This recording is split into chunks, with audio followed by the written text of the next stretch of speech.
மத்திய பிரதேசத்தில் உள்ள போஷாலா கமால் மௌலா மசூதி கட்டடத்தில் தொல்லியல் துறையினர் ஆய்வை தொடங்கியுள்ளனர். இந்த மசூதி அமைந்துள்ள இடம் சரஸ்வதி கோயிலுக்கு சொந்தமானது என்று இந்து அமைப்பினர் நீதிமன்றத்தில் முறையிட்டதை அடுத்து இந்த ஆய்வு தொடங்கியுள்ளது. மத்திய பிரதேசத்தின் தார் மாவட்டத்தில் போஷாலா கமால் மௌலா என்ற மசூதி கட்டடம் இருக்கிறது. இந்த கட்டடத்தில் இஸ்லாமியர்கள் சுமார் 800 ஆண்டுகளாக தொழுகை நடத்தி வருகின்றனர். ஆனால் இந்த கட்டடம் அமைந்துள்ள இடம் இந்து கோயிலுக்கு சொந்தமானது என்றும் கோயிலை இடித்துவிட்டு மசூதி கட்டப்பட்டுள்ளது என்றும் நீதிக்கான இந்து முன்னணி எனும் அமைப்பு கூறி வருகிறது. இது தொடர்பாக அம்மாநில உயர்நீதிமன்றத்தில் அந்த அமைப்பு வழக்கும் தொடுத்திருந்தது. அதில் 14ஆம் நூற்றாண்டில் அலாவுதீன் கில்ஜின் ஆட்சி காலத்தில் இங்கு இருந்த சரஸ்வதி கோயிலை இடித்துவிட்டு மசூதி கட்டப்பட்டுள்ளது என்றும், எனவே இந்திய தொழில் துறை இந்த இடத்தை ஆய்வு செய்ய வேண்டும் என்றும், இங்கு மீண்டும் சரஸ்வதி சிலை நிறுவப்பட வேண்டும் என்றும் கூறியுள்ளது.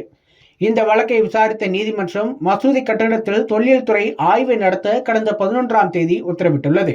6 மாதங்களுக்குள் ஆய்வை முடிக்க வேண்டும் என்று நீதிமன்றம் கூறியுள்ளது.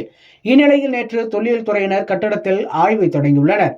இன்று 2ஆம் கட்ட ஆய்வையும் நடத்துகின்றனர். ஆய்வின் போது radar, photography, videography, carbon dating ஆகியவை பயன்படுத்தப்படும்.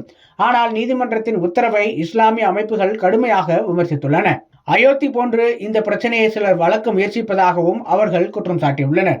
இந்த கட்டடத்தின் உள்ளே கட்டுமான அமைப்புகள் மிகுந்த கலை படைப்புடன் இருப்பதால் இதை இந்து கோயிலுடன் ஒப்பிடுவதாகவும் விமர்சனங்கள் எழுந்திருக்கின்றன. சமீப காலமாக குறிப்பிட்ட சில நாட்களில் மட்டும் இந்து மதத்தை சேர்ந்தவர்கள் இந்த கட்டிடத்தில் வழிபட தொடங்கியுள்ளனர். ஏற்கனவே அயோத்தி பிரச்சனை முடிந்து ஞானவாபி பிரச்சனை நடந்து கொண்டிருக்கையில் தற்போது புதிய சலசலப்புகளை இந்த போஷாலா கமால் மௌலா மசூதி கட்டடம் தொடங்கி வைத்திருக்கிறது என்பது குறிப்பிடத்தக்கது.